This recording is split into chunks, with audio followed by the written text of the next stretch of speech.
ministro, boa noite. O senhor está me Bom, ouvindo? agora tá tudo bem. Maravilha. O senhor está bem? Tudo bem, na medida do possível, né? É verdade. Bem é uma palavra forte hoje em dia, não é verdade? Muito forte, é.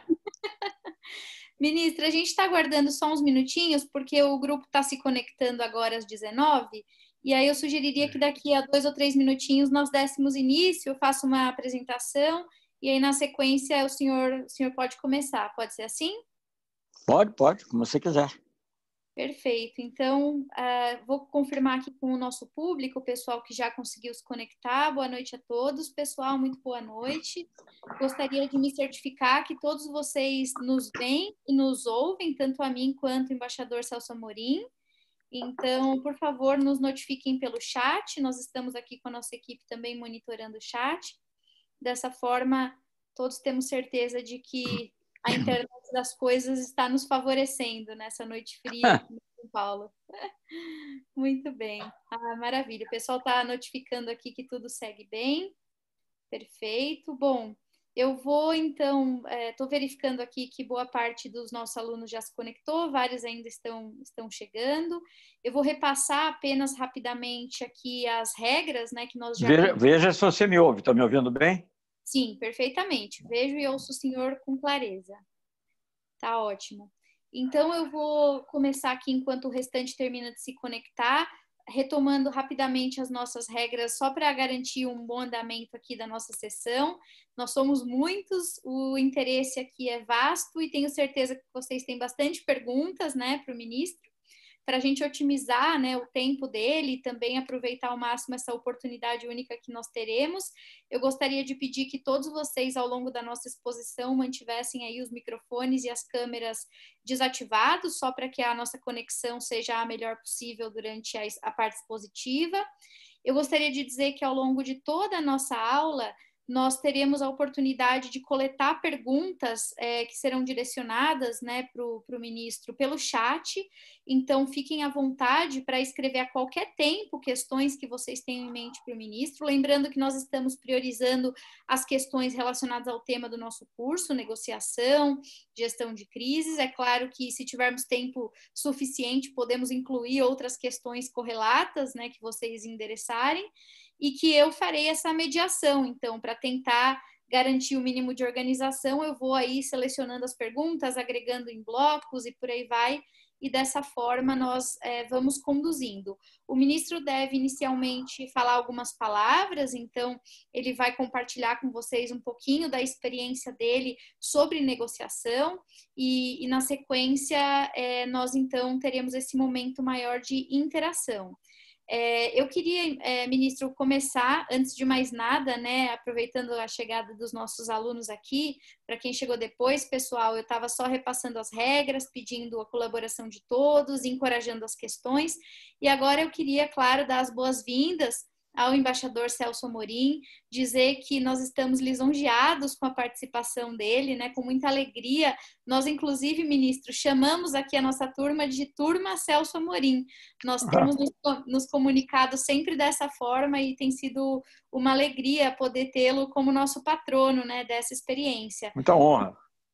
O nosso curso, ele é um curso intensivo, né, que vai encerrar hoje com a participação do senhor, e o objetivo desse curso, como eu já havia lhe dito, é explorar um pouquinho da dimensão da negociação como uma ferramenta que pode se aplicar às várias áreas da vida. Então, nós temos aqui um grupo bastante heterogêneo, né, de pessoas de diferentes áreas e profissões, e que estão interessados no campo da negociação. Muitos deles vêm da área de relações internacionais.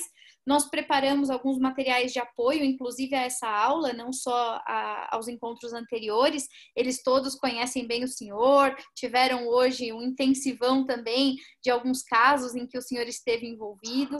E a ideia, então, seria aproveitar esse nosso encontro para que nós possamos explorar um pouco dessa dimensão prática, porque às vezes, né, na sala de aula, nós conseguimos falar de ferramentas, instrumentos, teorias, mas falta, às vezes, a vivência, falta ouvir de quem realmente experimentou isso na prática.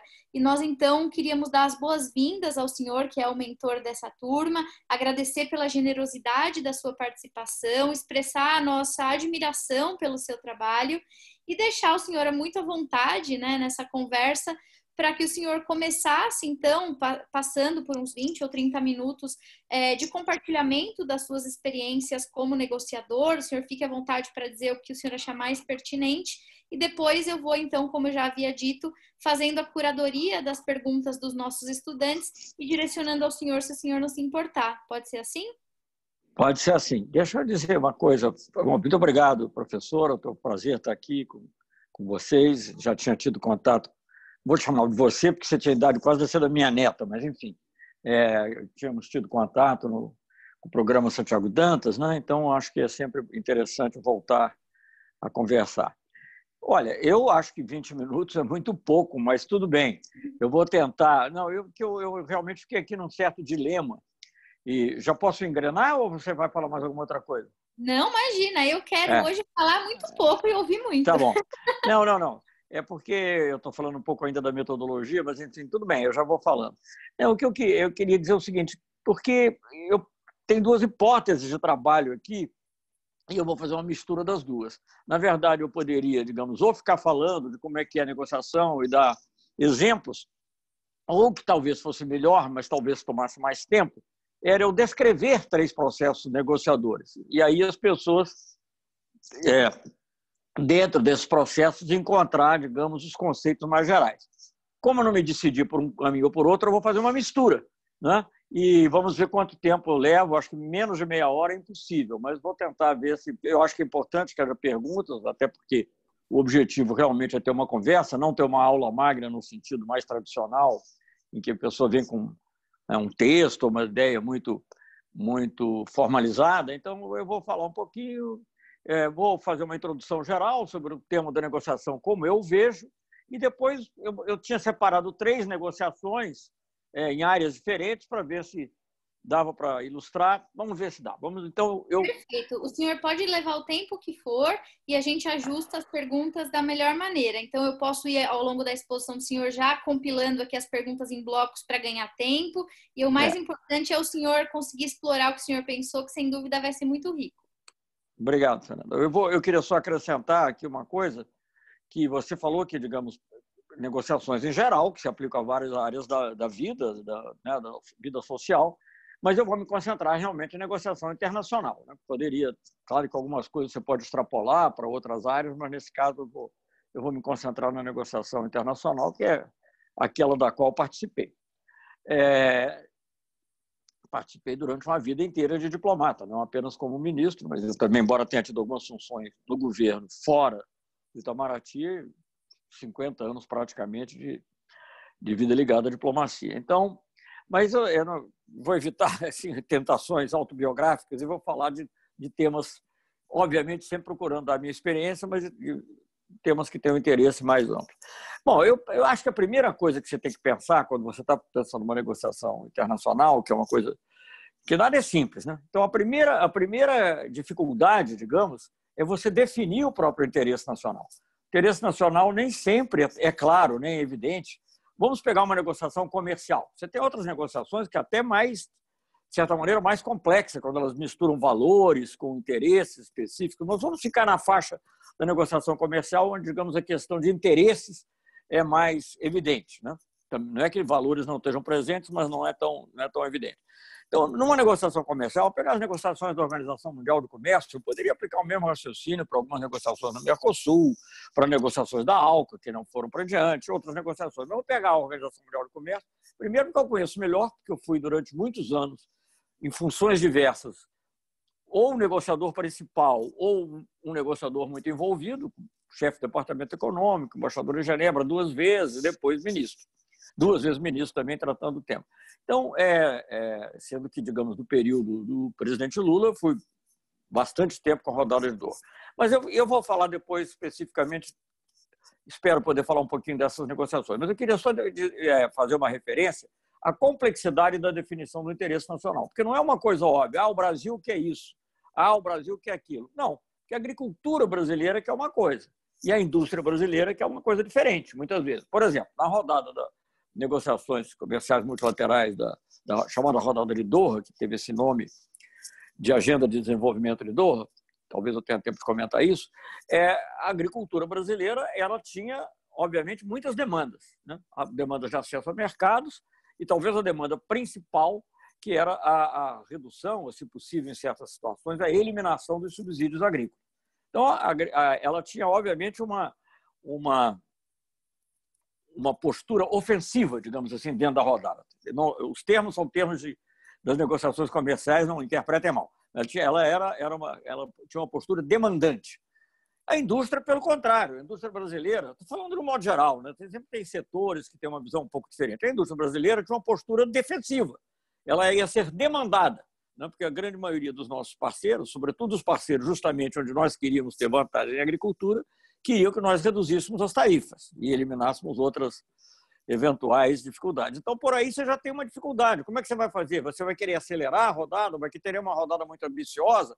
Uma rodada ambiciosa significaria a gente obter bastante coisa na área, vamos dizer, de subsídio agrícola, acesso a mercado em produtos agrícolas, mas, por outro lado, fazer concessões também importantes na área industrial. Ou a gente vai tentar fazer uma rodada menos ambiciosa, em que a gente ganharia menos. Isso espelhava, digamos, não diria conflitos, mas até diferenças conflitos de interesses, digamos assim, internos entre esses setores. E mesmo em agricultura, para dar para ver como a coisa não é nunca simples. Por exemplo, o interesse do agronegócio era da agricultura familiar era outro. O agronegócio queria abrir o mercado. O mercado, quanto mais aberto, melhor. Nós somos muito competitivos. Se eliminar tudo, melhor. E a agricultura familiar tinha uma certa preocupação, porque ela depende ainda de certos apoios governamentais, que, em última instância, não deixam de ser subsídios. De apoios governamentais, elas querem também proteger o mercado. Mas foi possível encontrar um interesse comum, no caso do agronegócio? Foi. Porque, digamos, no caso da agricultura, tanto o agronegócio como a agricultura familiar, elas tinham interesse na eliminação de subsídios dos outros países, porque isso, sobretudo, dos países ricos. No caso do agronegócio, para a gente poder competir no mundo amplamente, produtos como algodão, soja, etc. No caso da agricultura familiar, o interesse era evitar que o subsídio dos outros, ou o dumping, outra coisa, viesse a afetar a nossa produção interna, coisa que concretamente havia se passado. Eu me lembro de ainda não era nem durante, quer dizer, era durante a rodada do Uruguai, mas era um problema à parte, aí lá pelo início dos anos 90, como a União Europeia, através da prática de dumping, conseguia penetrar no mercado brasileiro, deslocando os produtores de leite, por exemplo. Então o desafio é você encontrar aquele termo comum. Seja, digamos, encontrar um tema que une os dois, como era o caso do agronegócio e da agricultura familiar em relação aos subsídios dos países ricos, seja, no caso da agricultura e indústria, encontrar uma solução que não fosse nem tanto para um lado, nem tanto para o outro. Então, essa definição do interesse nacional já é uma coisa muito complexa e, obviamente, isso não é feito arbitrariamente, isso é feito através de contato, né, através de muita negociação interna, inclusive, com os setores, né?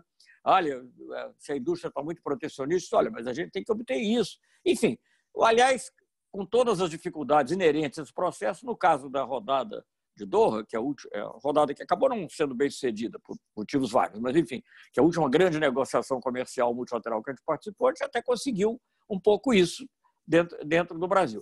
Esse é um aspecto. Outro aspecto que existe, importante, digamos assim, estou dando pinceladas, né? Depois as pessoas podem perguntar. Outra questão que existe, importantíssima, é o interesse individual e o interesse compartilhado. Por exemplo, o Brasil é um grande produtor agrícola muito competitivo, como é o caso também do Uruguai, em geral os países do Mercosul, Argentina, alguns outros países latino-americanos. Mas para nós termos uma capacidade de atuar e de realmente mexer na negociação e ter influência, nós precisamos ter mais participantes. Por exemplo, na rodada anterior, que chamava Rodada Uruguai, né, que terminou em 94, o Brasil fazia parte de um grupo que continua fazendo, mas naquela época ele era o principal sistema de aliança do Brasil, era o grupo de Cairns, que era um grupo de produtores agrícolas, tinha Austrália, Nova Zelândia, Canadá também, e alguns países em desenvolvimento, como o Brasil, Chile, Argentina, principalmente aqui os latino-americanos do Sul. Não exclusivamente, mas principalmente. E aí, digamos, o nosso objetivo era muito só era buscar a eliminação de acesso a mercados, eliminação de barreiras, mas nós tínhamos poucas alianças. Isso permitia, porque como a nossa aliança era com esses países, isso permitia, por exemplo, a União Europeia, na época a Comunidade Europeia, fazer um jogo complexo, que nos separava, por exemplo, da África e até da Índia. Porque eles diziam, não, o Brasil, a Argentina, o Chile, algum outro país em desenvolvimento da Ásia também, Tailândia, eu acho, alguns outros que eram também muito competitivos, eles têm um interesse que é diferente dos outros países em desenvolvimento, porque os outros países em desenvolvimento querem proteger a sua agricultura, né? E o Brasil e esses países querem abrir todos os mercados. E, com isso, a União Europeia conseguia dividir o mundo em desenvolvimento, que tirava, digamos, legitimidade, tirava força nas nossas negociações.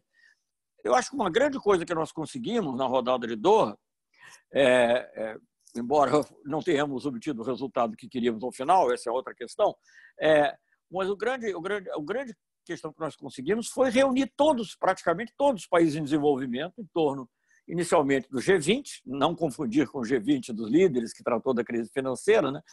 Do G20, da Organização Mundial do Comércio, focalizado em agricultura, e estender isso a outros países em desenvolvimento. Mas, para isso, você precisa abrir mão de certos interesses que te beneficiariam mais para poder acomodar esses outros países. Vou dar um exemplo mais fácil. Por exemplo, durante a negociação comercial, para nós termos conosco grande parte dos países africanos, dos países do Caribe, que numericamente são muito importantes, atuam, né? Era preciso que a gente não insistisse tanto, por exemplo, numa eliminação imediata das vantagens que esses países têm no mercado da União Europeia. Nós aceitamos que isso fosse gradual, fosse estudado. Eles também aceitavam que gradualmente podiam fazer isso, até para poder, para poder superar aquela visão muito neocolonial, né, dessa reunião. Mas nós não podíamos fazer isso de imediato, porque neocolonial ou não, de imediato, se você acabar com as preferências de alguns países africanos ou de alguns países do Caribe, por exemplo, eles não têm nem como sobreviver.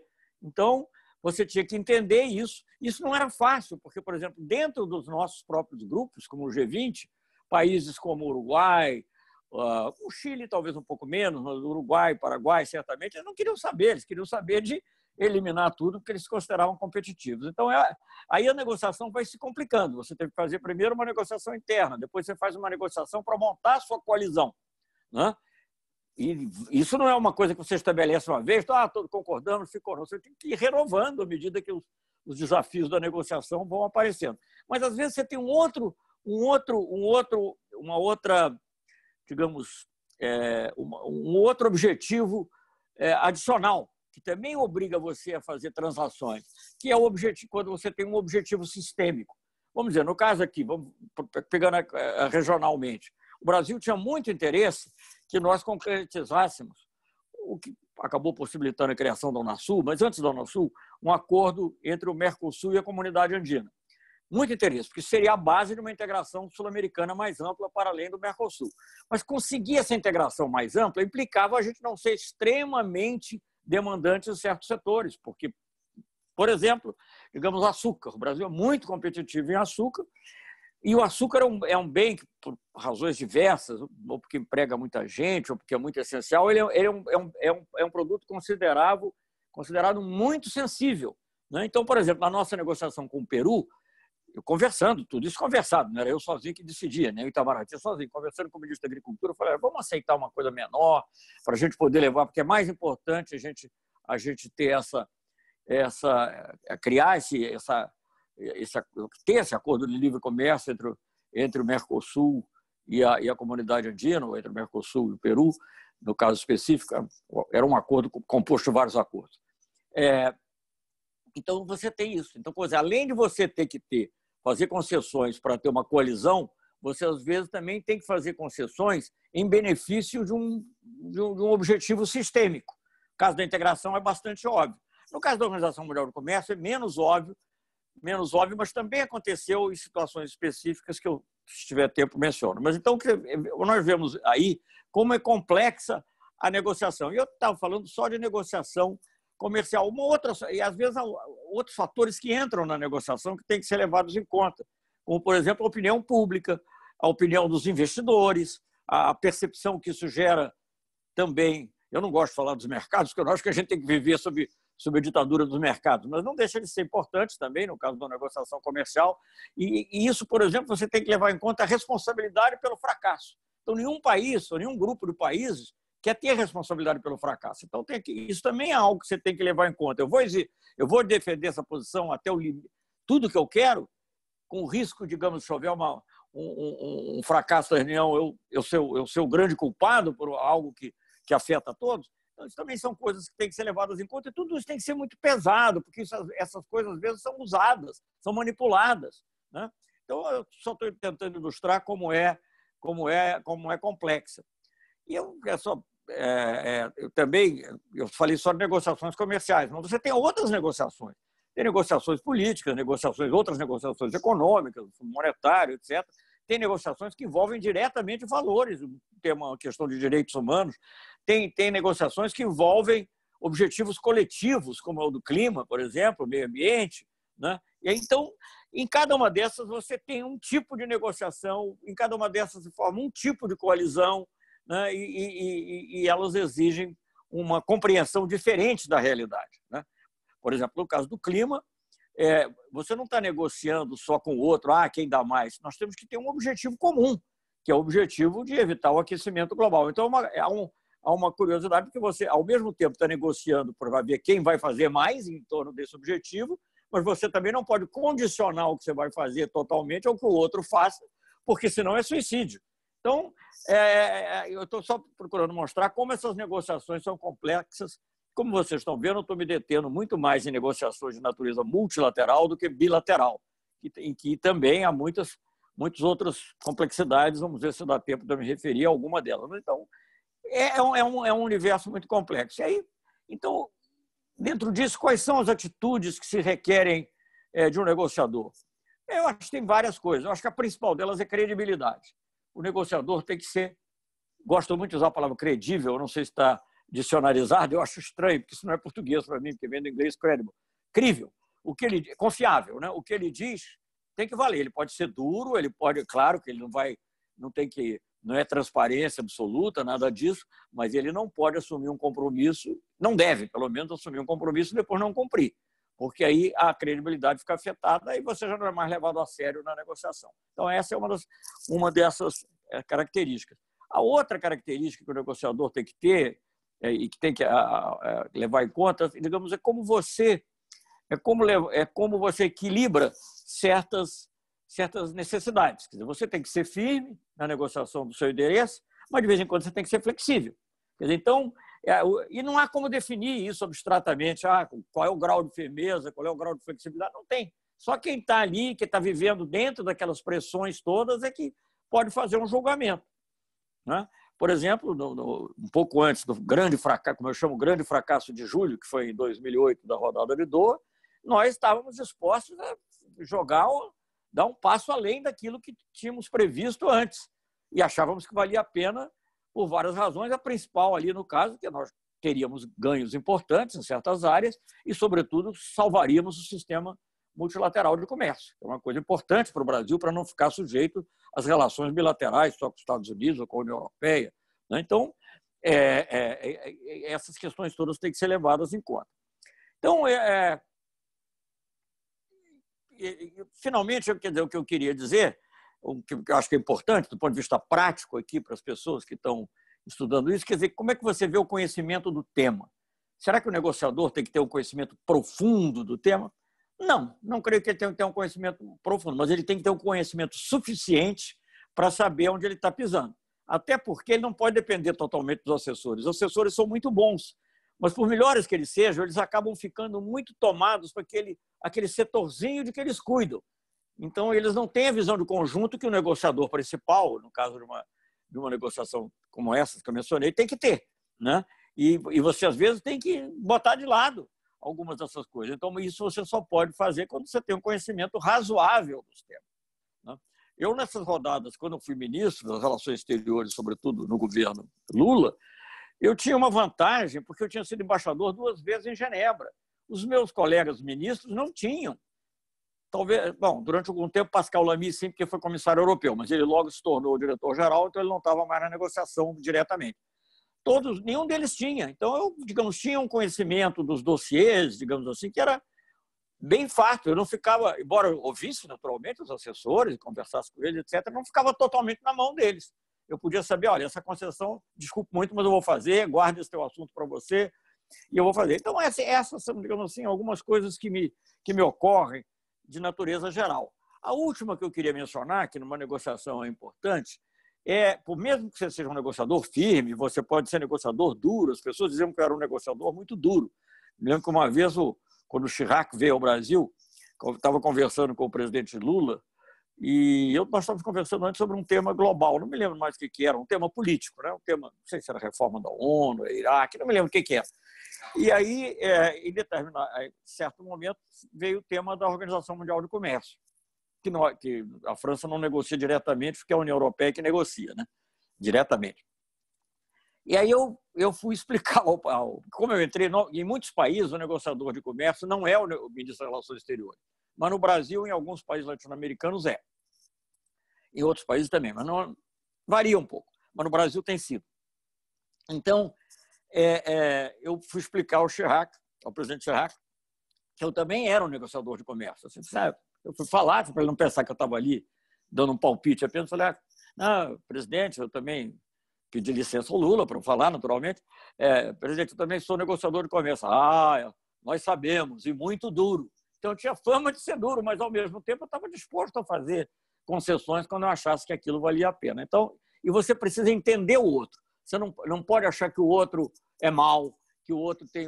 Acontece, até tem interesses malignos ou malévolos, ele está defendendo o interesse deles. Você tem que entender e você tem que ser capaz até de perceber quais são as motivações dele, até para você explorar outras. Às vezes dá certo, às vezes não dá. Por exemplo, quando houve esse grande fracasso de julho de 2008, e um dos principais responsáveis, se não o principal, foi o governo norte-americano, porque o Bush estava em fim de mandato, não queria mais complicação. Quando chegou o governo Obama, eu até tentei utilizar um outro tema. Não deu certo, mas eu estou ilustrando, poderia ter dado, porque eu sabia que os governos democratas nos Estados Unidos sempre tinham tido muito interesse em questões trabalhistas, em questões sociais, dentro da Organização Mundial do Comércio, até porque eles alegavam que sofriam concorrência desleal de países que não protegiam o trabalhador, etc. E eu até quis jogar com isso, que acabou não dando certo, mas poderia ter dado certo. Quer dizer, então, você, de vez em quando, tem que entender o outro, entender as motivações, para você ver se desperta nele, às vezes, o interesse que você acha necessário para poder continuar. Bem, eu já falei aqui uns 20 minutos, eu não sei se tem mais 10 minutos, eu ia falar de 3 negociações, porque eu acho que é melhor... você sabe que na Grécia Antiga, né, tinha discussão com os sofistas, e os sofistas, tinha um dos sofistas que dizia que não havia um movimento. Né? Não havia um movimento, porque aí desenvolvia o sofisma dele, que eu não vou repetir aqui, porque que não tem um movimento. O mais famoso é aquela flecha. A flecha está sempre em algum lugar. Se ela está sempre em algum lugar, ela está parada. Então, ela não pode estar, então ela não existe movimento. Aí, agora não me lembro quem era, o outro filósofo que queria demonstrar que não era assim, ele respondeu para ele, levantou da cadeira dele e deu uma volta. Né? Então, eu acho que seria mais fácil, em vez de ficar falando muito da teoria da negociação e esses termos gerais, é descrever as negociações. Mas não há muito tempo para isso. Então, eu vou começar aqui pela primeira e faço uma menção às outras. Eu tinha separado 3 só para saber que as negociações que são importantes para quem quiser pesquisar, sobretudo quem estuda relações internacionais mesmo. Eu tinha separado 3, podia ter muitas outras, mas essas 3 podia ter assuntos muito diferentes, como o grupo de amigos da Venezuela, porque as coisas mais diferentes sempre tem uma negociação. Racismo, nós propusemos, por exemplo, é um tema muito atual, aliás, até por isso, quando eu era embaixador em Genebra, nós propusemos uma resolução que foi aprovada finalmente, mas que teve muita resistência, que simplesmente dizia que o racismo é incompatível com a democracia. Eu fico muito feliz de ver hoje um manifesto que está sendo distribuído aí, dizendo exatamente a mesma coisa, ou quase exatamente as mesmas palavras. Então, e tudo isso entra na negociação. Mas eu vou pegar um caso assim, bem típico e interessante, porque ele envolve comércio, mas envolve também questões extracomerciais, que foi a negociação em torno do tema de propriedade intelectual e saúde, que se deu eu vou centralizar num determinado momento, que é o lançamento da rodada de Doha, e naquele momento, então, depois de um processo negociador complexo, foi adotada uma resolução que é conhecida como a Declaração de Doha sobre TRIPS. TRIPS é o apelido que tem essa questão de propriedade intelectual dentro da OMC, do antigo GATT, porque TRIPS é Trade Related Intellectual Property Rights, né? TRIPS é a sigla para isso. Não tem nada a ver com viagem, nenhum tipo de viagem, aliás. E é propriedade intelectual e saúde. E era uma negociação complexa, era uma negociação que vinha da rodada Uruguai, eu não posso aqui entrar em todos os detalhes, mas na rodada Uruguai foi quando o tema da propriedade intelectual entrou na OMC, muita pressão, porque naquela época era a época do consenso de Washington, até antes do consenso de Washington, mas houve uma época de uma visão muito liberalizante, antes do termo neoliberal, mas muito liberalizante, e de que o ideal para as economias era tudo um refluxo da decadência da União Soviética, do socialismo, de outras economias, e que as economias deviam passar por 3 processos básicos, que era desregulamentar, privatizar e liberalizar. Então, era dentro dessa ótica, acabou, para usar uma expressão que foi usada aí, passou a boiada, né, em grande medida, em relação à liberalização. E dentro desse processo se incluiu a propriedade intelectual dentro da OMC com um enfoque muito mercantil, sem levar em conta suficientemente outros aspectos.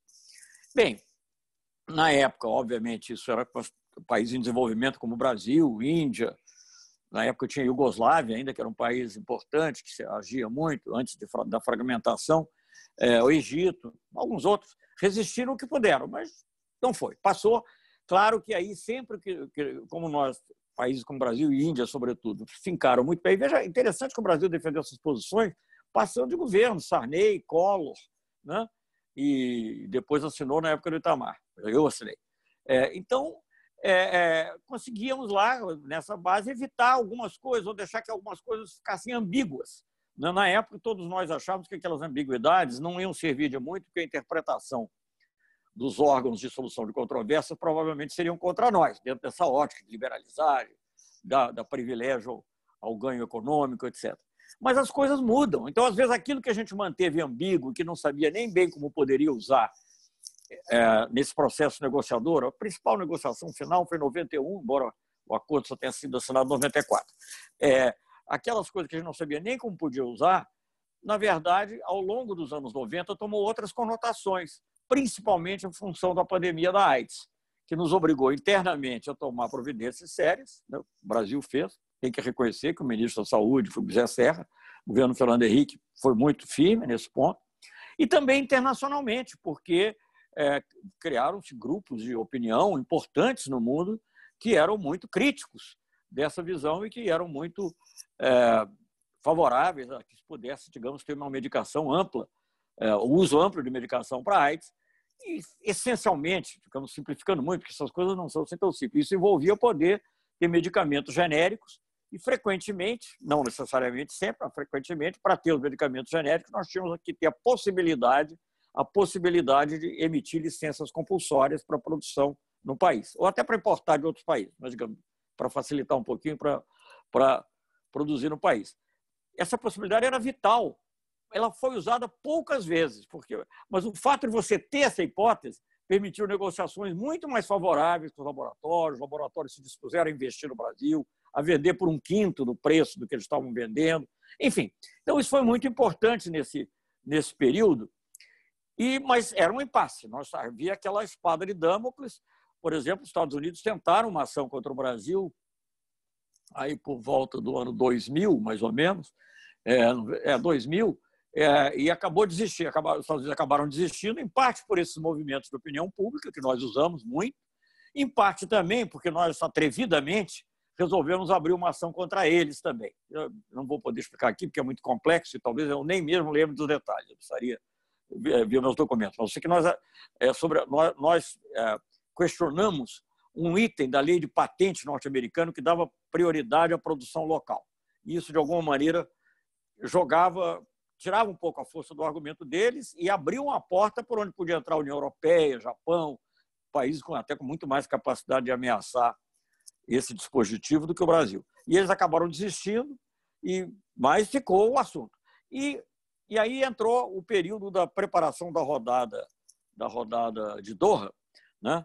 Que antes foi a rodada de milênio, mas não deu certo, era para ser lançada no final de 99, início do ano 2000, mas, enfim, uma série de fatores, que seria muito longo também falar, fracassou.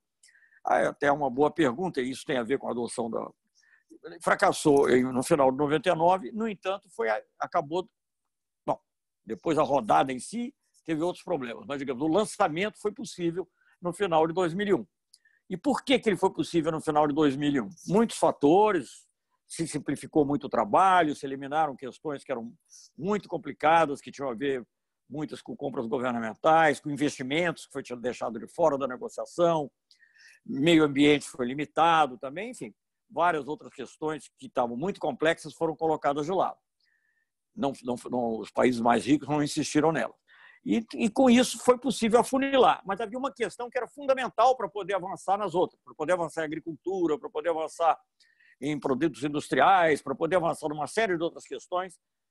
Havia uma questão que era considerada, até usava a expressão gateway, né? Quer dizer, aquilo que era a chave para entrar na rodada, que era justamente resolver esse problema que tinha se tornado muito sério da relação de propriedade intelectual e saúde. O Brasil teve uma posição de muita liderança nisso, né? E eu volto a dizer, a liderança, eu acho que em parte tinha com o fato de eu já estar lá, não é para eu querer ser melhor dos outros, não, mas eu já tinha sido embaixador em Genebra antes, tinha sido ministro do Itamar antes, eu tinha conhecimento do assunto, tinha sido chefe do departamento econômico antes, então isso tudo vai se acumulando.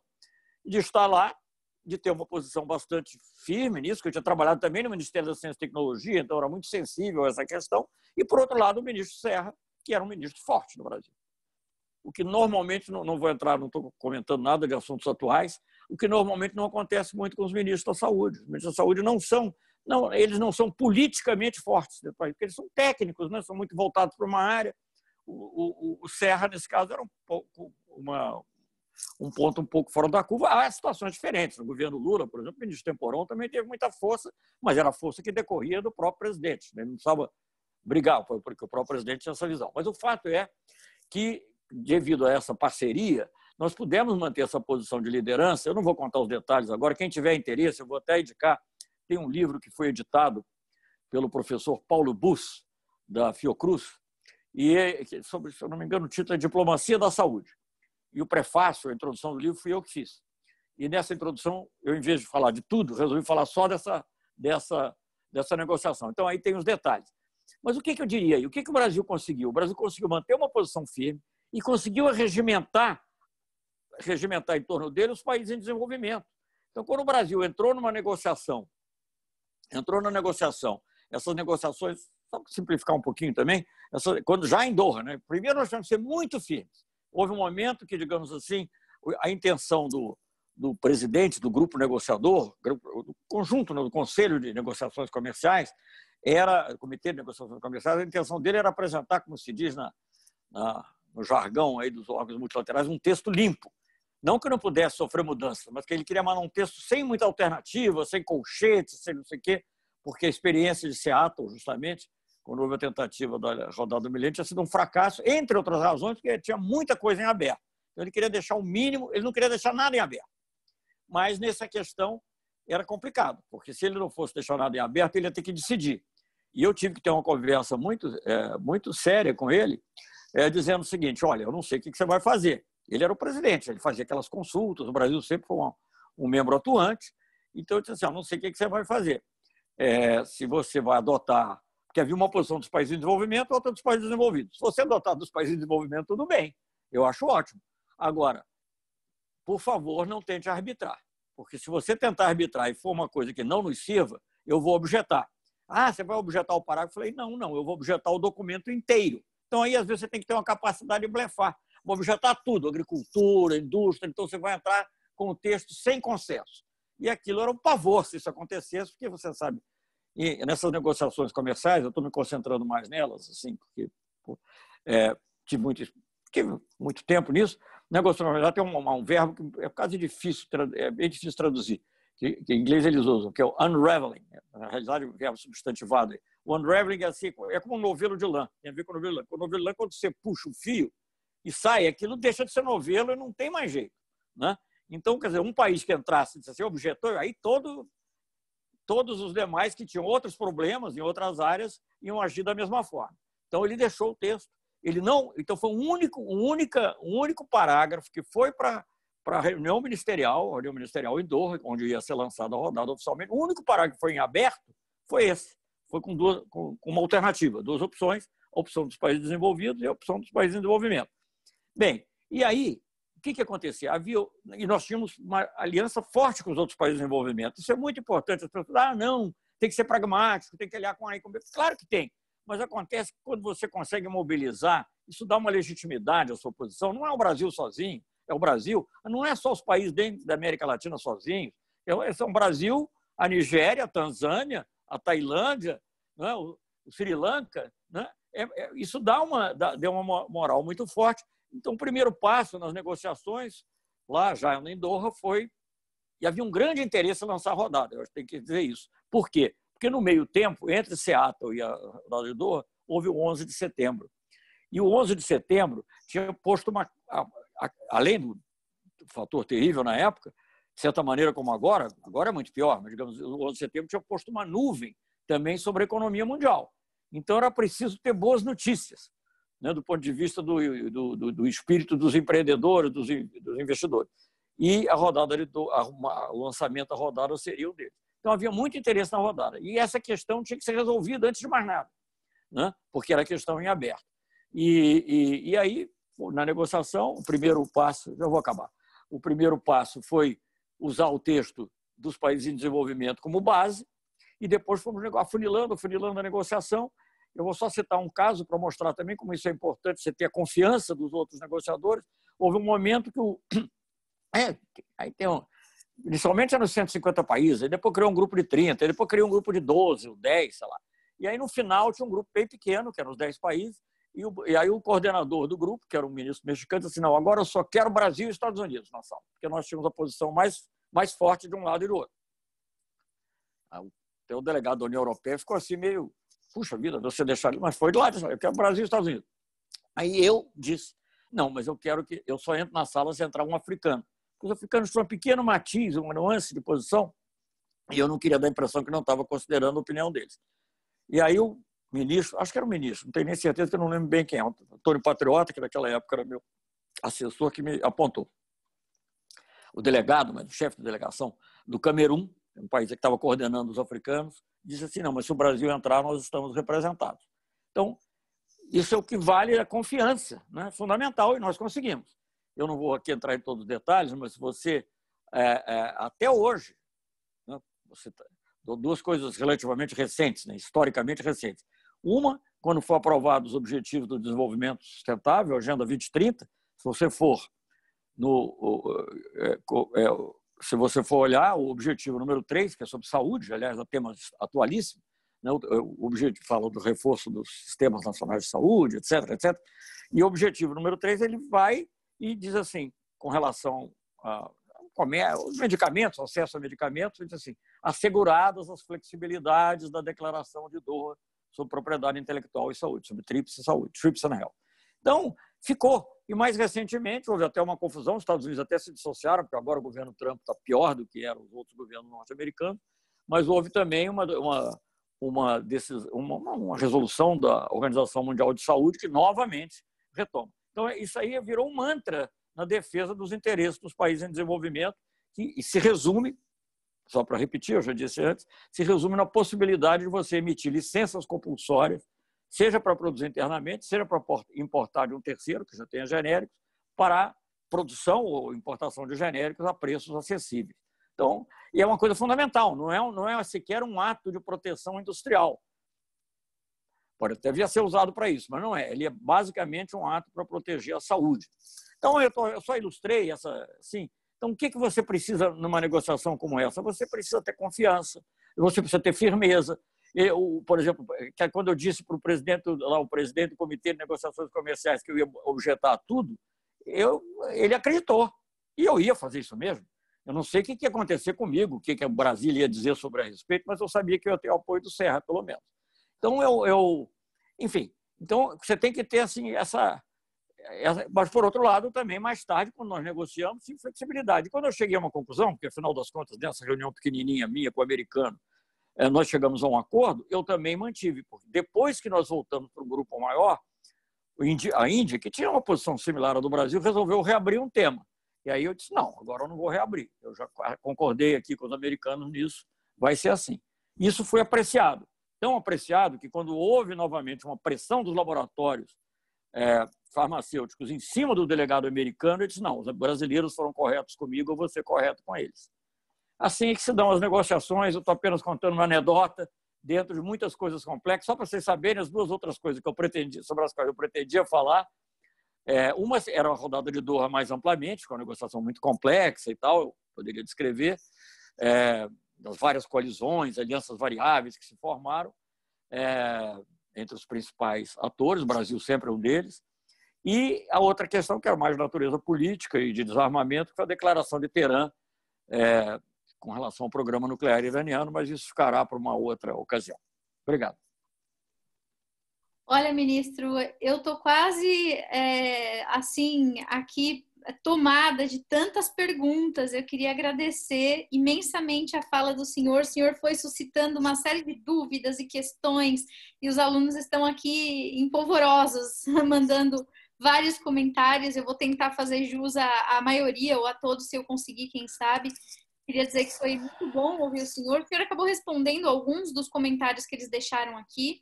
E eu estou tentando concentrar, até para a gente conseguir se organizar melhor, as questões que me foram direcionadas por alguns blocos, né? Pequenos blocos que acho que facilitam um pouco o nosso trabalho. E aí, o primeiro dos grandes blocos seria um bloco mais ligado justamente as negociações, as técnicas de negociação, né? Depois a gente vai falar sobre experiências anteriores do senhor, alguns alunos perguntando também sobre a questão da conjuntura atual, inevitavelmente, né? Acho que a gente vai tocar nisso em algum momento. Mas para começar nesse primeiro bloco, eu gostaria de direcionar ao senhor algumas perguntas, misturando aqui pergunta da Clara com o Leonardo, com a Thaíse.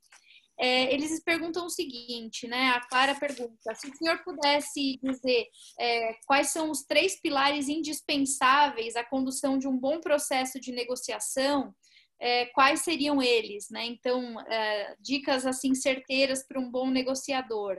É a pergunta da Clara. Ela até pergunta se o senhor acha que entre teoria e prática tem algum dos elementos que é mais importante. O Leonardo, ele pergunta o seguinte: se o senhor pudesse destacar, dentre todas as vivências e experiências que teve ao longo da sua carreira, o case de negociação que considera um dos mais difíceis, se não o mais difícil, qual teria sido, né? Então, qual a experiência de negociação mais difícil da vida do senhor? E a Thaíse pergunta, nesse mesmo sentido, o que o senhor aconselharia para manter-se resiliente e cultivar a boa saúde mental em negociações muito longas? Posso falar? Pode sim. Aí eu já vou depois passando para as próximas. Olha, sobre a resiliência, acho que primeiro muito cafezinho. Em um determinado momento da negociação de Doha, eu era ministro, e não era nem embaixador, eu era ministro. Quando a gente estava discutindo, foi em 2004, quando nós estávamos discutindo a base, digamos assim, o que seria o arcabouço da negociação agrícola, muito complexo, não dá nem para entrar aqui, nem eu lembro de tudo, porque essas coisas também, felizmente, a mente depois vai eliminando, mas muito complexo. E ela atravessou a madrugada, né? Atravessou a madrugada, já era de manhã, depois eu tenho outro episódio também. E em um certo momento, os delegados saíram da sala para deixar que o secretariado, com base, sempre há um risco, quando o secretariado vai fazer coisa, ele pode empurrar para um lado ou para o outro. O secretariado também não é um bando de pessoas totalmente internacionais, totalmente neutras. Eles pendem para certos lados, têm certas ideologias, etc. Mas, enfim, então nós, os delegados, saímos da sala, os ministros, inclusive, como era o meu caso, todos, aliás, ele era um ministro, saíram, era um grupo de 20, 30 países, uma coisa que na OMC eles chamavam de sala verde, não sei, depois eu posso explicar por quê, se houver tempo, green room, saímos para fazer. E aí já estava amanhecendo, não tinha lugar para ninguém ficar. Eu descobri lá, um assessor meu, acho que era o autor do Patriota na época, estava lá estirado num banco, E eu falei, olha, sai daí que agora eu vou ficar aí. Então, eu me estirei no banco, só para ver como é que às vezes tem um lado assim curioso, né? Ministro, que pensa, ministro das Relações Exteriores, é tudo punho de renda. Então, eu falei, deitei lá no banco, dobrei meu paletó para fazer um travesseiro e peguei meu lenço, pus com óculos para fazer um tapa-olho. E dormi durante uns 40 minutos para depois, quando chegasse na sala, estar atento de novo. Então, agora, isso é possível à custa de muito cafezinho, muita paciência, volta e meia, sair da sala. Enfim, essa é a parte física, né, que eu acho que foi a pergunta que foi feita.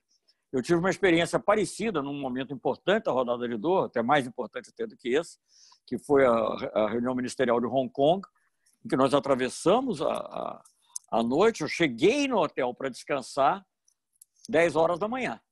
E no começo da tarde, 3 horas, sei lá, assim, já recomeçava a sessão final. Então precisa realmente ter muita resistência e saber sair, saber de vez em quando lavar o rosto, né? Quando o assunto às vezes está muito quente, você não está com a resposta certa, você vai ao banheiro, vai tomar um cafezinho, né? Bom, enfim, eu poderia. Tem muitas anedotas para contar, mas eu vou poupar porque senão não vai ter fim. As outras duas perguntas, bom, eu acho os 3 pilares. Eu não sei se eu tive aqui a preocupação de dizer 3, mas eu mais ou menos já falei, né? Eu acho que, digamos assim, você tem que ter um bom conhecimento dos limites. Tanto o limite, aquilo que você... Eu estou falando mais de negociação comercial também, mas isso se aplica. Numa outra negociação é mais complexo, porque na negociação comercial você tem números, né? Então, em geral, os números definem as coisas, né? Numa negociação sobre direitos humanos não tem números. Então, são adjetivos, né? O que você pode ceder, o que não pode ceder. Enfim, aí é muito difícil falar em abstrato. Mas você tem que ter noção dos seus limites, né? Tanto dos limites daquilo que você pode abrir mão, de você é demandante, quanto o limite que você tem até que ponto você pode fazer concessões sem, digamos, chegar no nervo exposto. Senão você perde a sua base interna. Então, essa é uma coisa fundamental. Mais importante que você conhecer todo o dossiê em detalhe, que também é importante, como eu já falei, é você conhecer os seus limites. Isso você tem que ter clareza. E isso não tem assessor que diga, porque isso, no caso, você tem que ter uma sensibilidade política para isso. Claro que os jovens aí que forem entrar em negociações, no início, eles estarão vendo isso num âmbito mais limitado, porque o que eles resolverem vai ficar subordinado a uma coisa maior, provavelmente. Mas isso é verdade numa negociação. O outro aspecto que eu já mencionei é a confiabilidade, né? Você tem que ter confiança o seu adversário mais ferrenho tem que ter confiança em você e vice-versa. Saber que quando você diz, olha, eu concordo, está concordado. Ou dizendo, olha, eu não concordo, não está concordado. Sabe, não tem jogadinhas por trás. Não tem pequenas espertezas. As pequenas espertezas sempre deixam você descoberto. E aí você perde não só aquela negociação, mas você perde a confiança. Então, eu diria que eu falei 2, na realidade, né? Não sei se eu acrescentaria um outro aí na minha lista. Confiabilidade é outro. O terceiro é um conhecimento razoável dos temas. Você tem que ter, porque isso é uma coisa que você tira da cartola, assim, de repente, né? Ninguém está sabendo, você lembra de uma coisa que você... Aí não é numa negociação, mas eu vou dar um exemplo de coisas que acontecem. Quando nós tínhamos negociado, eu estava no Congresso Nacional, quando nós tínhamos negociado o Mercosul. Porque o Tratado de Assunção foi no governo Collor, eu era chefe do Departamento Econômico, por isso até conhecia bem, mas a tarifa externa comum era já... Não, perdão, não era isso era no Mercosul, mas o episódio não é Mercosul. O episódio é o final da rodada do Uruguai.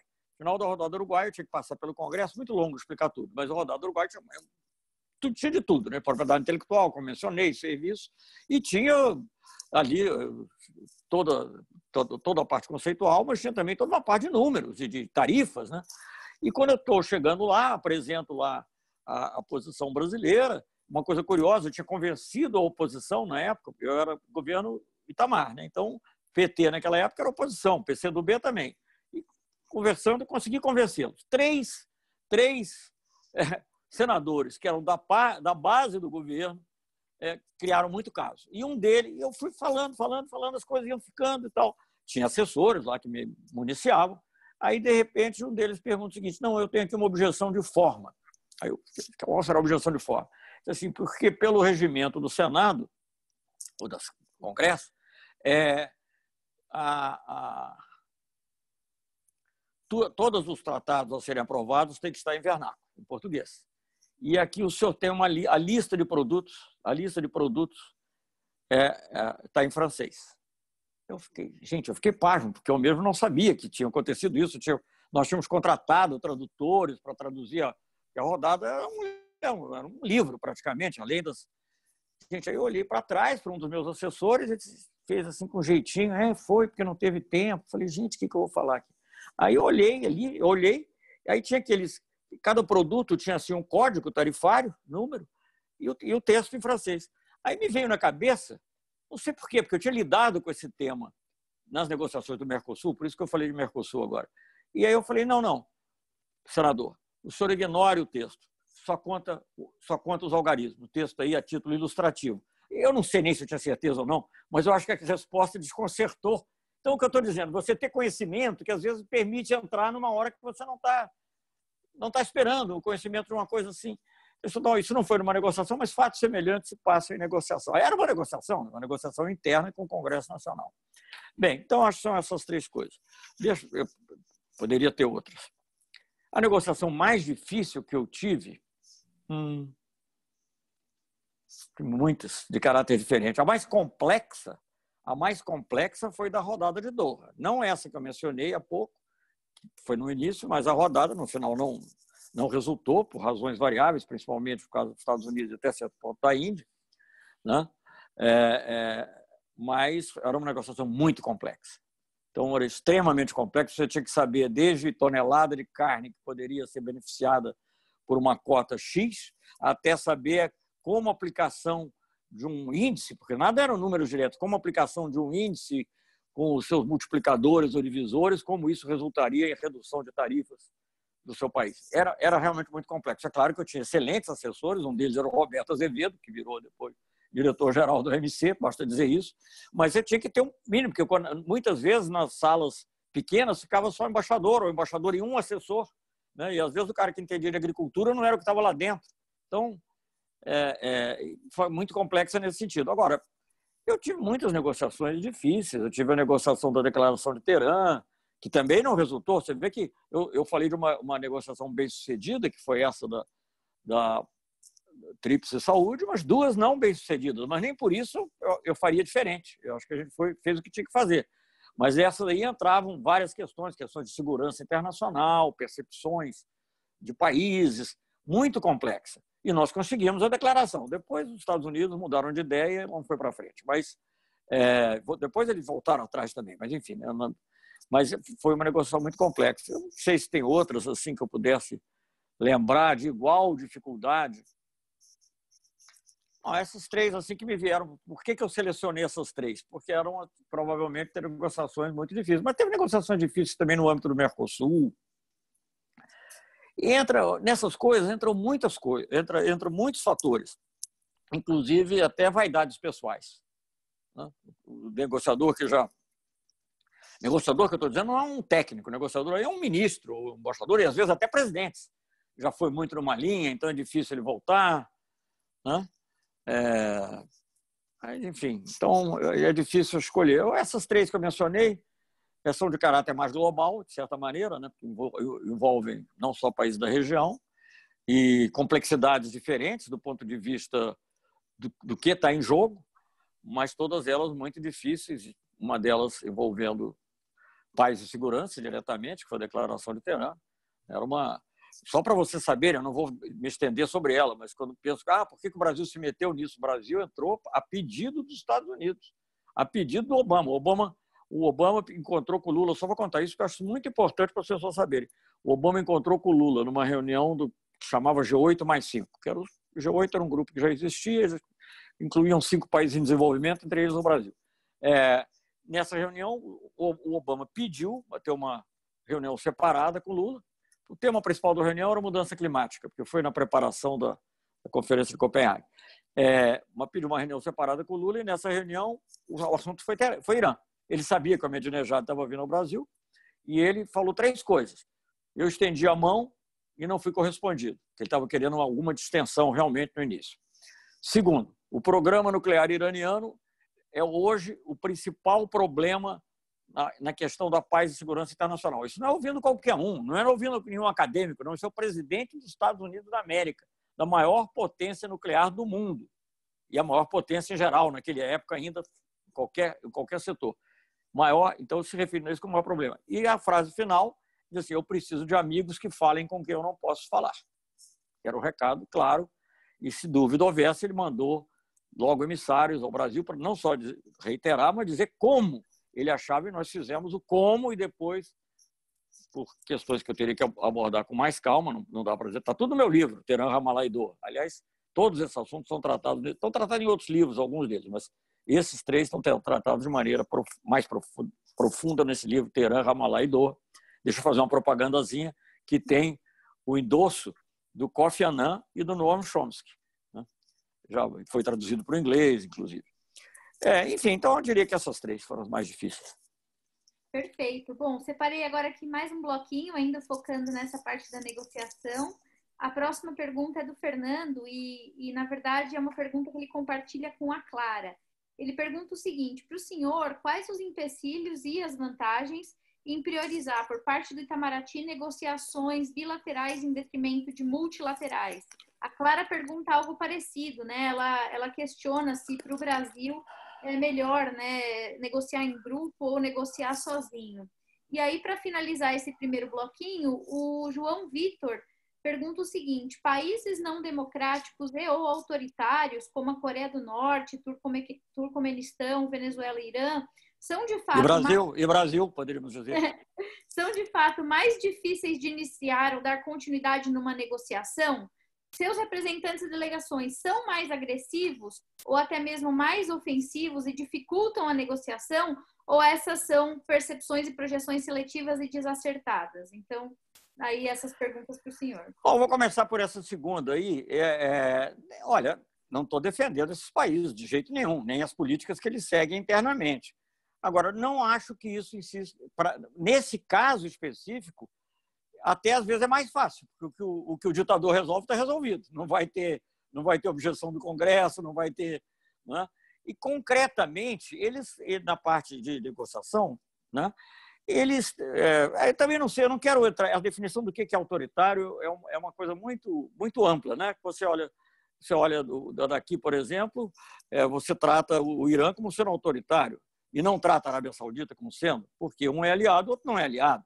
Então, a Coreia do Sul, durante muito tempo, muitos anos, teve governos militares. Agora não, já há tempos que não. Mas teve governos militares e era tratado como se fosse um paizinho perfeito, né? Pelos Estados Unidos, pelo Ocidente, frequentava as melhores festas. Né? E a Coreia do Norte não. Então, eu acho que essas coisas... Eu não compro, digamos, aquilo que está a preço de mercado aí de quem é ditador agora. Dito isso, por exemplo, a Coreia do Norte é membro da Conferência de Desarmamento da ONU. Eu não sei quantos membros são hoje em dia.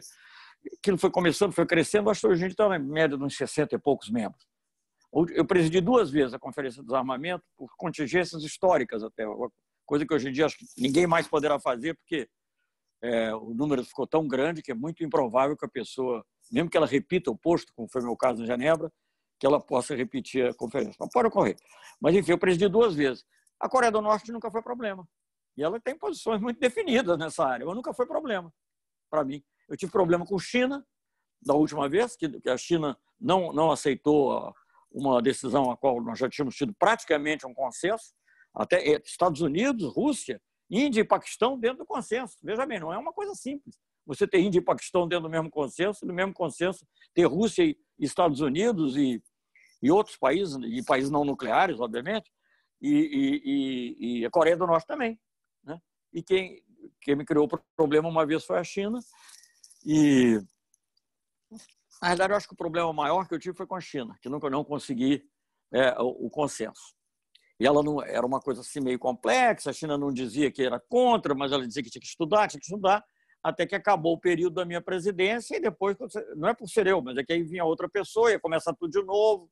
Então, nunca mais se conseguiu fazer. Houve um momento que estava perto de conseguir fazer um programa de trabalho para a Conferência de Desarmamento e acabaram não fazendo. Então, a Conferência de Desarmamento acaba sendo local só para discurso, reafirmação de posições. Então, eu acho que, só para repetir, é relativo.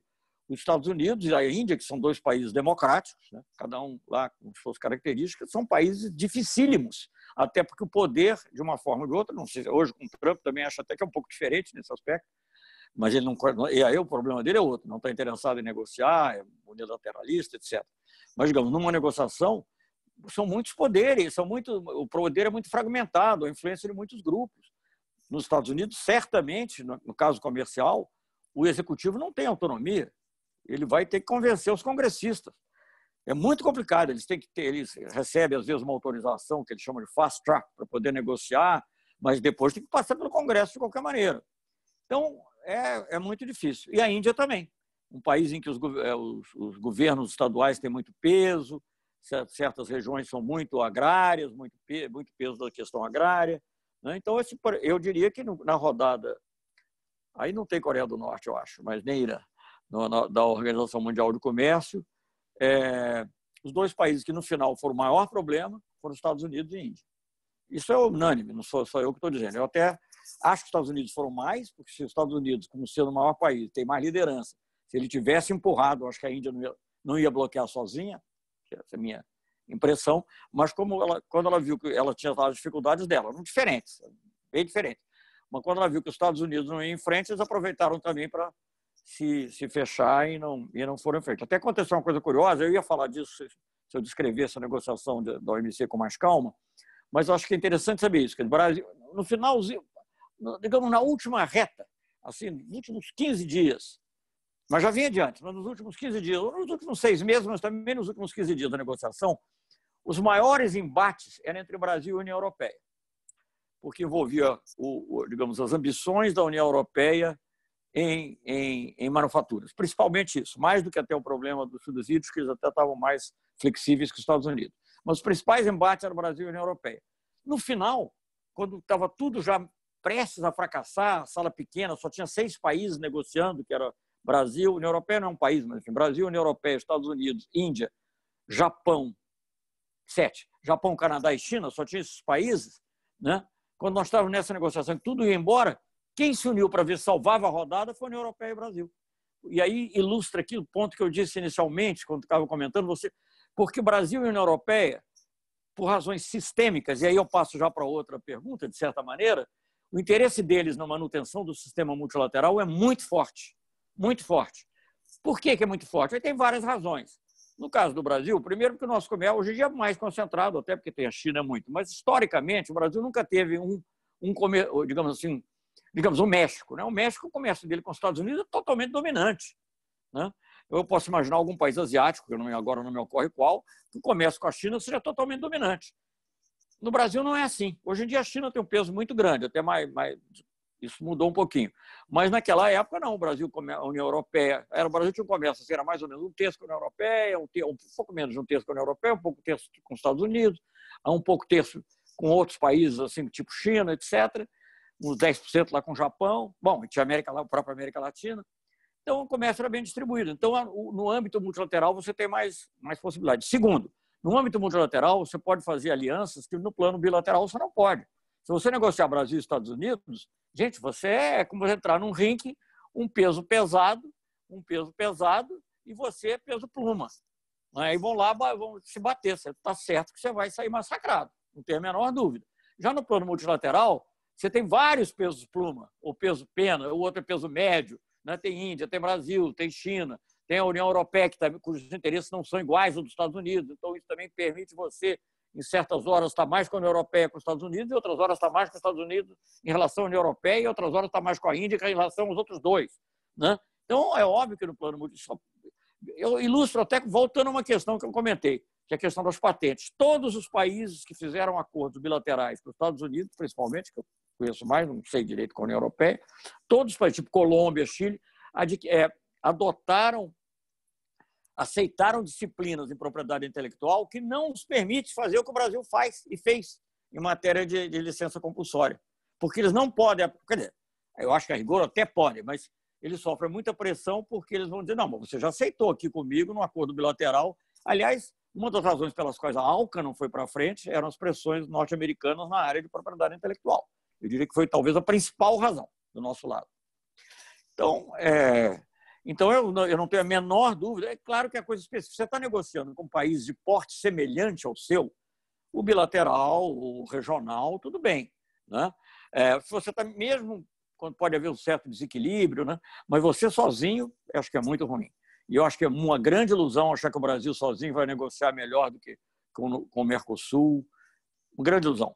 Eu não vou agora falar sobre o acordo do Mercosul e União Europeia, porque seria muito longo, mas enfim. E uma coisa não exclui a outra. Isso é que eu quero dizer, isso não exclui. Se você quiser ter um acordo do Mercosul e União Europeia e ao mesmo tempo ter um acordo do OMC, pode. Né? Uma coisa não exclui. Pelo contrário, o OMC te dá uma base a partir da qual você tem mais força sendo um país médio economicamente. O Brasil é um dos 10 maiores do mundo, mas, digamos, comparado com as grandes potências, a distância é muito grande. Você tem uma base muito melhor para negociar se você já tiver, digamos, um colchão dado pelo sistema multilateral. Eu não tenho a menor dúvida sobre isso. E eu não estou falando uma coisa teórica, não. Eu trabalhei no Ministério da Ciência e Tecnologia, eu fui chefe do Departamento Econômico, eu vi retaliações contra o Brasil por causa da nossa política de informática, eu vi ameaças de retaliação, mas ameaças às vezes já funcionam como retaliação.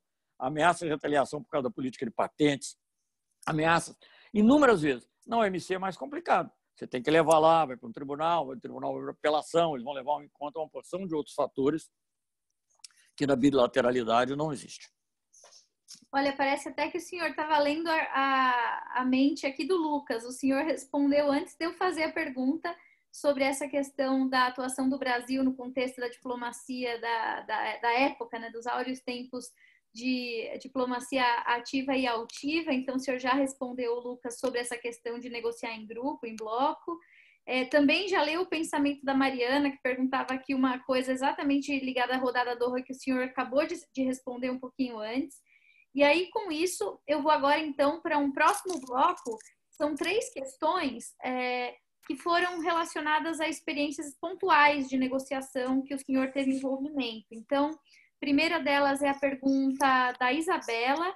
A Isabela diz o seguinte: eu achei interessante o senhor citar que não é um processo fácil definir qual o interesse nacional quando se trata de uma negociação internacional. Portanto, gostaria de saber se, na opinião do senhor, conciliar os interesses setoriais do país seria tão complicado quanto negociar uma rodada mais complexa. Inclusive, há uma complementação a essa pergunta, e a complementação diz o seguinte: durante tanto, né, o período à frente do Ministério das Relações Exteriores quanto da Defesa, se o senhor considerou mais difícil conciliar os interesses domésticos, políticos, partidários, econômicos ou os internacionais. Então, essa pergunta do internacional versus o doméstico é a primeira. A segunda é uma pergunta da Maria Luísa, e ela diz o seguinte, que o senhor viveu em uma época em que o Brasil tentou fazer um papel importante na questão do Iraque entre 98 e 99, e ela diz que o senhor afirmou publicamente que nós fomos parcialmente bem-sucedidos no processo. Houve avanços nas inspeções no âmbito da Agência Internacional de Energia Atômica, mas que já com relação ao Irã, nós ficamos mais distantes e seguimos a tendência geral, voltando para o assunto quando fosse levado para o Conselho de Segurança da ONU. Então, ela diz que o senhor menciona que declarou que tem dúvidas se fizemos a coisa certa, e ela gostaria de saber o porquê de ter dúvidas em relação a isso.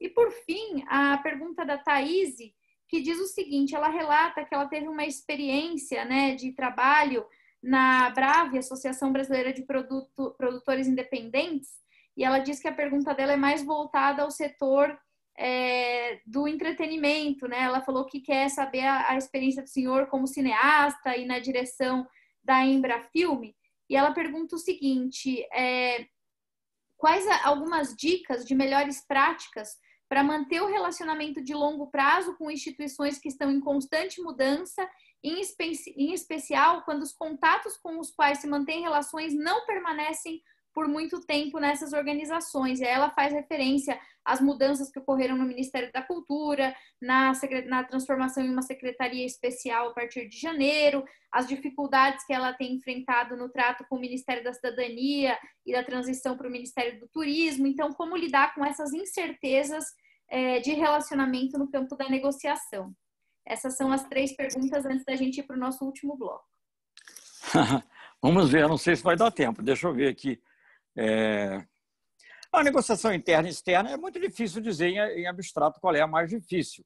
Eu acho que internamente, quer dizer, você tem uma possibilidade que externamente você não tem, é que, em última análise, o governo vai arbitrar. Não é que todo mundo fica de acordo. A negociação interna não acaba quando todo mundo... Se todo mundo ficar de acordo, ótimo. Mas se não ficar de acordo, você vai arbitrar. Você não vai dizer, olha, vamos atender a indústria até esse ponto, mas não pode esquecer esse aspecto da agricultura, vice-versa, de acordo com a linha política, de política econômica que o governo vier a ter, ou tenha, né? Então, eu acho que, digamos, a negociação externa é mais complexa porque você não tem esse poder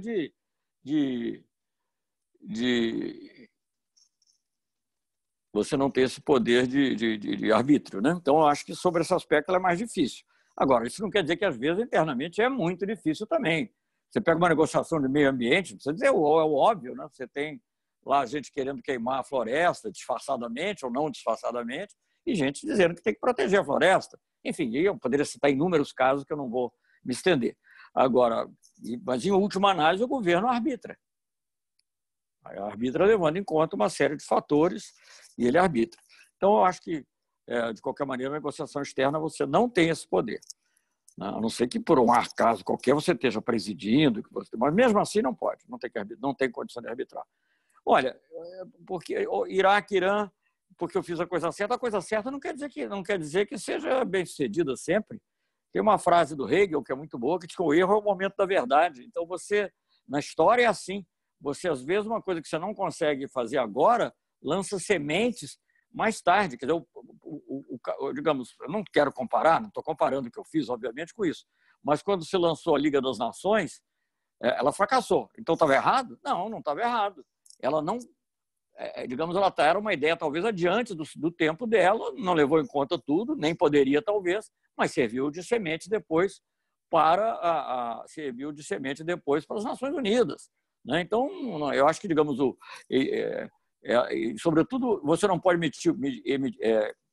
você não pode medir o êxito a curto prazo.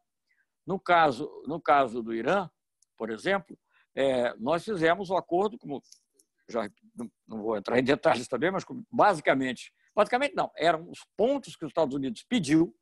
O Obama escreveu uma carta para o Lula, depois que houve uma dúvida e tal, estava uma situação difícil, o Obama escreveu uma carta para o Lula, mais ou menos 10 ou 15 dias, já não me lembro exatamente quanto, antes do Lula ir ao Irã, onde ele encontrou também o presidente turco, que participou do acordo, em que ele reafirmava todos os objetivos. E foram os objetivos que, finalmente, eu, na época, nem sabia se nós íamos conseguir, mas conseguimos.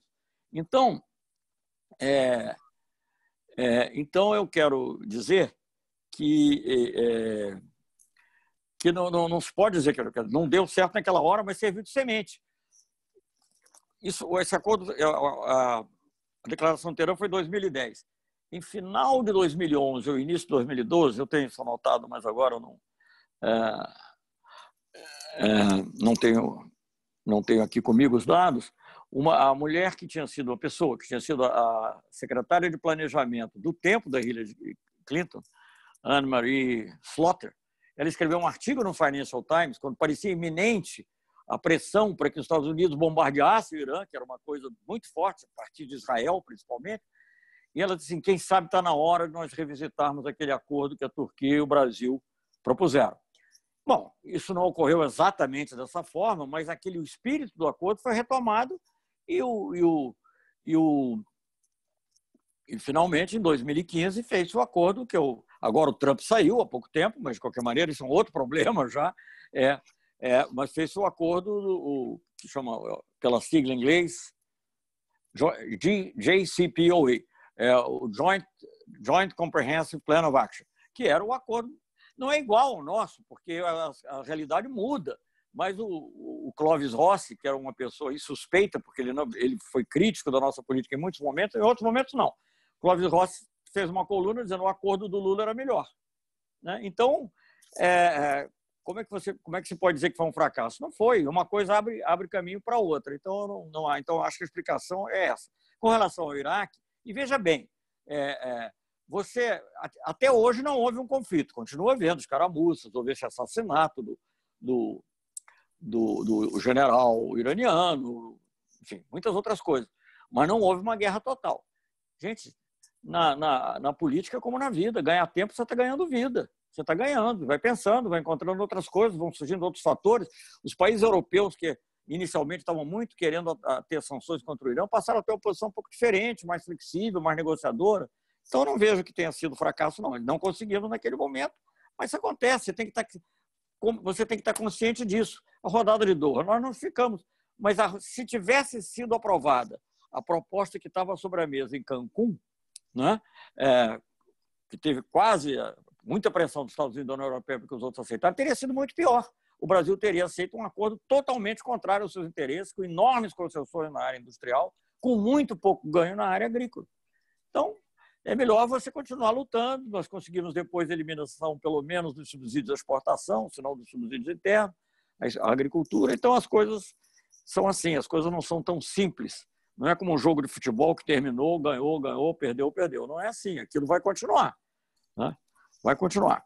Bem, sobre o entretenimento, olha, eu acho que eu prefiro não entrar muito em comentários sobre o atual governo, mas eu acho que o problema aqui não é de continuidade, porque é o péssimo seguindo ao ruim e o ruim seguindo ao muito ruim. Então, não é um problema de continuidade. Eu concordo que o problema de continuidade é um problema sério, né, para quem tem que lidar com uma instituição como foi no meu tempo a Embrafilme, né? Cada administração tem uma tendência, favorece mais um tipo de apoio e tal, e realmente acho que para o produtor independente, que tem que estar lá se posicionando, é complexo. Mas acho que o problema agora, que o Brasil vive hoje, não é de continuidade, é um problema de descalabro, é um problema de falta total de racionalidade, né? De fanatismo, misto de fanatismo religioso com fanatismo político. Não, então eu acho que o problema hoje não é esse. Maravilha. Bom, embaixador, eu sei que a gente está aí nos nossos minutos finais. Eu vou tentar condensar todas as perguntas em uma única pergunta, porque todas elas versam sobre o que o senhor agora acabou de mencionar.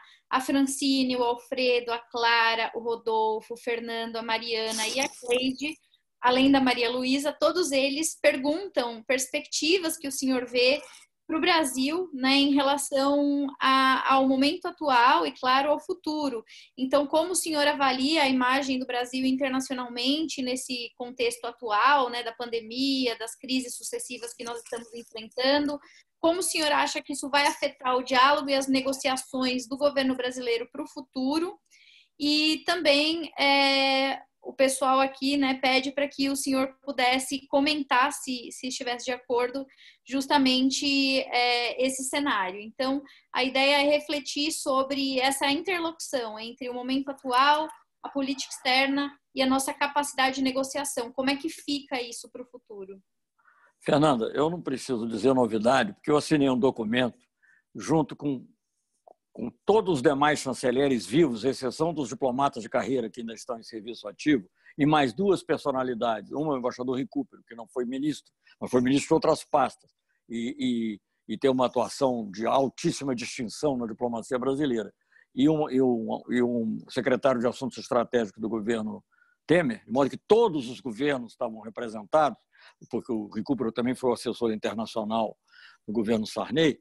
Então, todos os governos da Nova República estavam representados, inclusive com um ex-presidente, que o Fernando Henrique Cardoso também assinou o documento, eu assinei, assinou o Celso Laffer, né? E todos os governos representados. E esse documento é claríssimo. A política externa brasileira hoje é um desastre absoluto.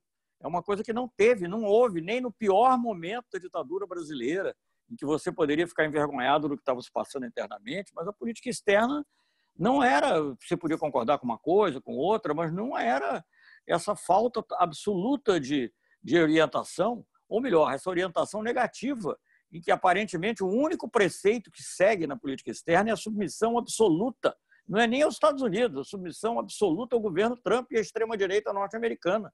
Então você vai em questões de direitos humanos, da saúde reprodutiva da mulher, do racismo, né, ao que você quiser. Eu não vejo até os exemplos passando, digamos, pelo... Hoje, eu estava lendo uma coluna do Nelson de Sá, na Folha de São Paulo, sobre uma declaração feita pelo general americano que comanda, eu não sei se é general ou almirante, sei lá, o comandante do Comando Sul norte-americano, que é o comando que se ocupa de América Latina, Caribe, etc., dizendo que tem lá um general brasileiro pago pelo Brasil para trabalhar para mim.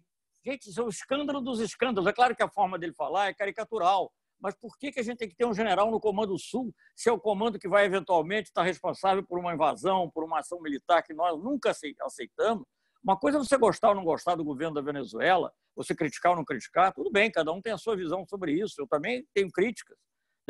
Outra coisa é você respeitar os princípios constitucionais da não intervenção, da solução pacífica de controvérsias, da autodeterminação dos povos. Isso vem, a reafirmação recente vem disso. Recente que eu digo, nos últimos 70, 80 anos, é o Santiago Dantas, que fez muito bem naquela famosa conferência de Punta del Este, em Cuba, em 62. E o Brasil nunca, tirando um momentinho ali na época, no início do golpe militar, o Brasil nunca se afastou desses princípios. E mesmo naquela época do golpe militar, não foi irresponsável do jeito que esse governo tem sido irresponsável. Quando nós tiramos todos os nossos diplomatas da Venezuela, isso é um ato que não tem paralelo. Eu não conheço paralelo na história diplomática recente. Deve ter. Eu confesso que eu sou uma pessoa ignorante, não sei de tudo. Mas eu não conheço. Porque você só retira os diplomatas de um país quando você sabe que vai ter uma guerra na qual você está envolvido.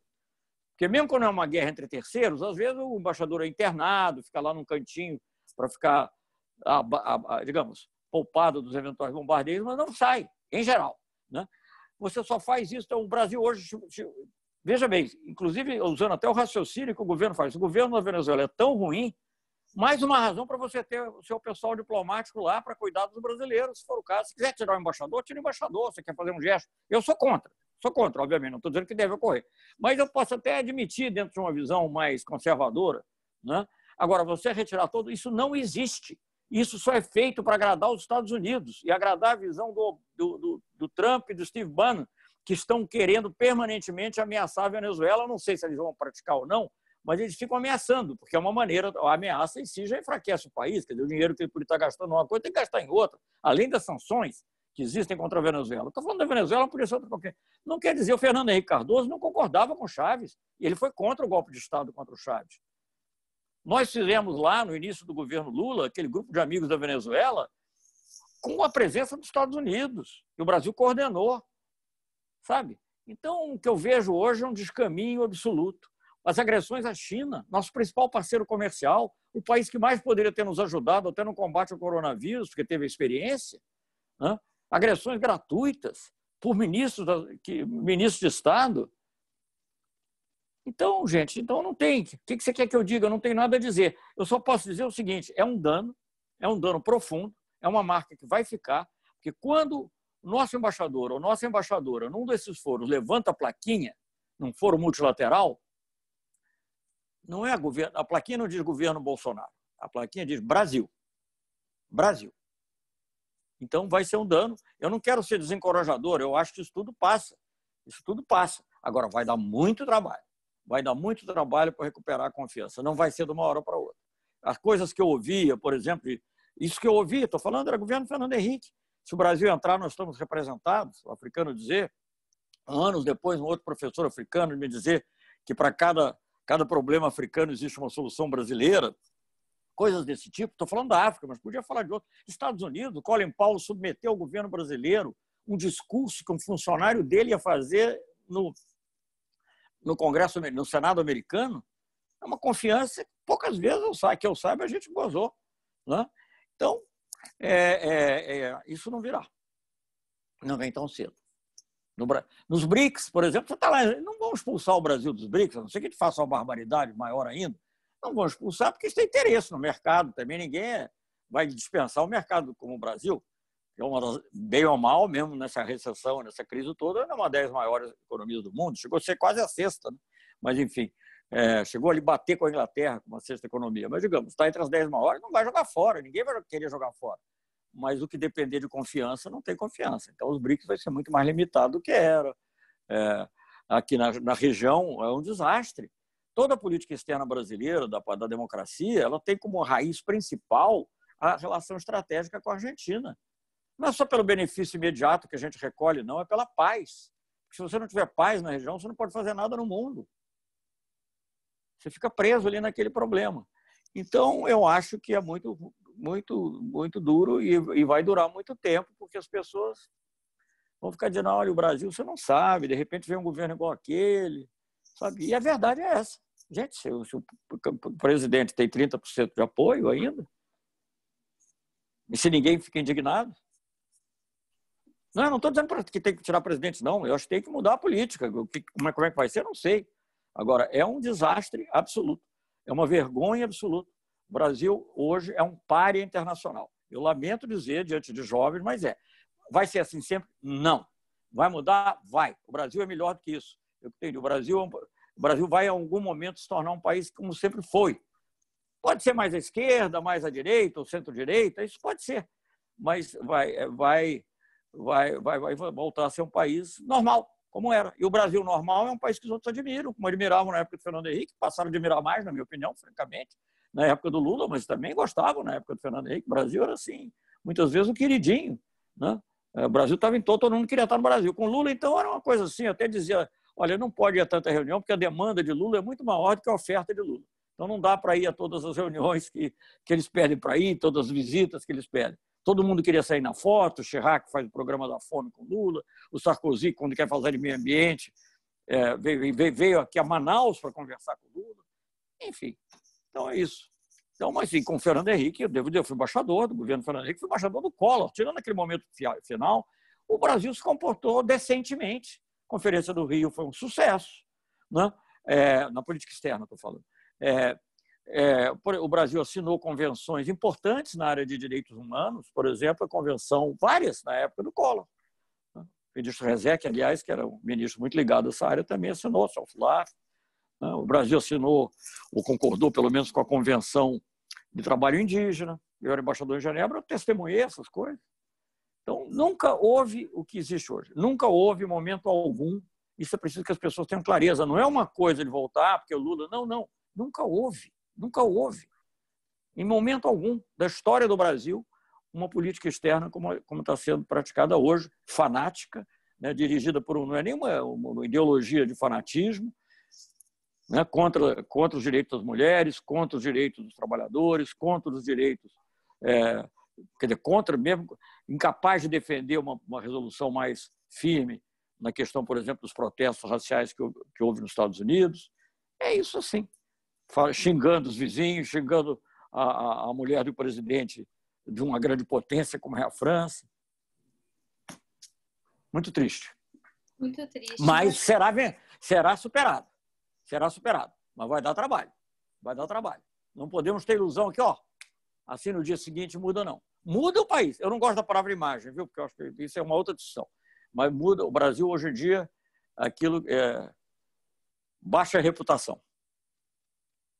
É verdade. Olha, embaixadora, aqui a Maria Luísa está dizendo que muito obrigada. Ela está agradecendo pelas palavras de esperança, apesar do cenário desalentador.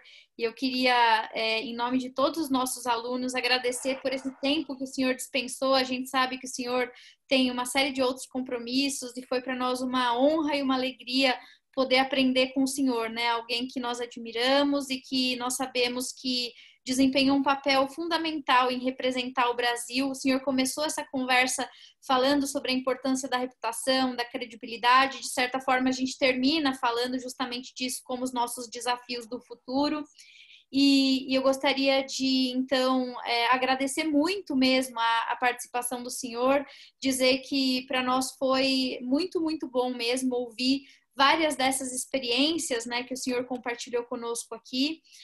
Os alunos estão dizendo, né, que se sentem honrados pela oportunidade desse diálogo. E eu queria finalizar o nosso encontro, se o senhor estivesse de acordo, propondo que todos abrissem as câmeras para que a gente fizesse um registro, pelo menos fotográfico, já Claro. que de pandemia a gente não pode se encontrar pessoalmente, pelo menos que virtualmente a gente fique com o registro, não é verdade? Por favor, por favor. Eu não vou ver direito porque eu estou com o celular, mas todos vocês verão. Podem abrir. Maravilha, o pessoal está abrindo aqui, ó, tô vendo um monte de gente jovem, bonita. Todo mundo se arrumou para ficar bonito na foto com o senhor, hein? Eu não botei nem paletó mais, hoje em dia eu não consigo. Fica muito calor, fico suando. Não, vê lá, o senhor não precisa de paletó, que vai ficar bem de qualquer jeito. Maravilha. Bom, então vamos lá, pessoal, todo mundo olha aí para a câmera. Mas eu não entrei nisso, eu não entrei nessa. Tá bem? Claro, claro, o senhor é a principal pessoa. Mas eu não tô vendo essa imagem, acho que aqui no meu celular não pega. Mas não tem problema, eu mando para o senhor por e-mail depois ou pelo WhatsApp. Tá bom? Então, ó, 1, 2, 3, todo mundo olha para a câmera. Lembrando que tem que olhar para a câmera e não para a tela, senão vocês ficam todos vesgos, hein? 1, 2, 3 e... Vou bater mais uma para garantir que o João não piscou. Sem óculos. Então, vamos lá. 1, 2, 3 e...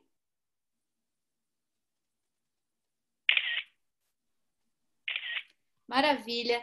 Embaixador, muito obrigada pelo tempo do senhor. Eu desejo que o senhor continue nessa empreitada com muita força, com uma voz ativa, porque nós precisamos de pessoas como o senhor, representando a sociedade brasileira. Queria agradecer mais uma vez, e aos nossos alunos, queria agradecer pela participação, pela confiança no nosso trabalho e pelo curso também. A gente depois continua a nossa conversa lá pelo grupo do WhatsApp. Eu estou devendo uma aula extra para vocês que eu não esqueci.